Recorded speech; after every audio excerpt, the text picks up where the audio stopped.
बिस्मिल्लाहिर्रहमानिर्रहीम। अस्सलाम वालेकुम दोस्तों, कंप्यूटर्स में आपको खुशामदीद कहता हूँ। एक और नए ज़बरदस्त सोल्यूशन के साथ आपके सामने हाज़िर हूँ। दोस्तों मेरे पास डेल लैटिट्यूड E7270 लैपटॉप है और इस लैपटॉप के अंदर पावर ऑन का इशू है। यहाँ पर आप देख सकते हैं मैंने लैपटॉप के साथ DC अडाप्टर को कनेक्ट किया है, तो सिर्फ चार्जिंग की LED लाइट ऑन है और लैपटॉप पावर ऑन नहीं हो रहा। मुसलसल पावर बटन को प्रेस करने के बावजूद लैपटॉप ऑन नहीं होता।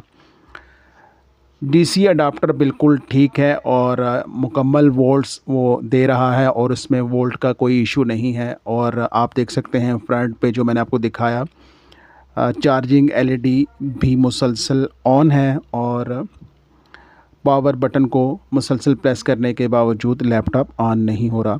दोस्तों ये किस चीज़ का प्रॉब्लम है, आप इसको कैसे ठीक कर सकते हैं, इस वीडियो में मैं आपको तफसील से बताऊंगा। आपसे गुजारिश है अगर सॉल्यूशन अच्छा लगे तो चैनल को सब्सक्राइब करें, लाइक करें और दोस्तों के साथ वीडियो को शेयर करें। तमाम स्क्रूज़ को खोलने के बाद दोस्तों आपने बैक कवर को रिमूव करना है। बैक कवर को रिमूव करने के बाद आपने बैटरी का जो कनेक्टर मदरबोर्ड पे लगा हुआ होगा उसको आपने रिमूव करना है। उसके बाद CMOS बैटरी का जो कनेक्टर है उसको आपने रिमूव करना है। ये दोनों काम करने के बाद दोस्तों आपने जो पावर बटन है उसको 15 से 20 सेकंड के लिए प्रेस करके रखना है। इस तरह लैपटॉप के अंदर जो वोल्ट्स होंगे वो मुकम्मल तौर पर ख़त्म हो जाएंगे।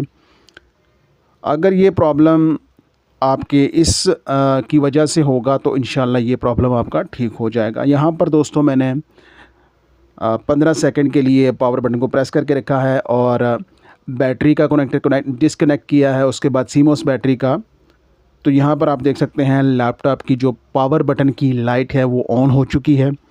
आप थोड़ा सा वेट करेंगे, वेट करने के बाद आपको चेक करवाएंगे कि ये जो मेथड अप्लाई किया है उसकी वजह से हमारा डिस्प्ले भी ओके हो जाएगा। इस तरह का प्रॉब्लम अक्सर बायोस के मुतल्लिक होता है दोस्तों। बायोस में प्रॉब्लम की वजह से डिस्प्ले नहीं आता और इस तरह जिस तरह भी ये DC अडाप्टर लगाने के बावजूद भी ऑन नहीं हो रहा था, तो इस तरह का मसला अक्सर आ जाता है।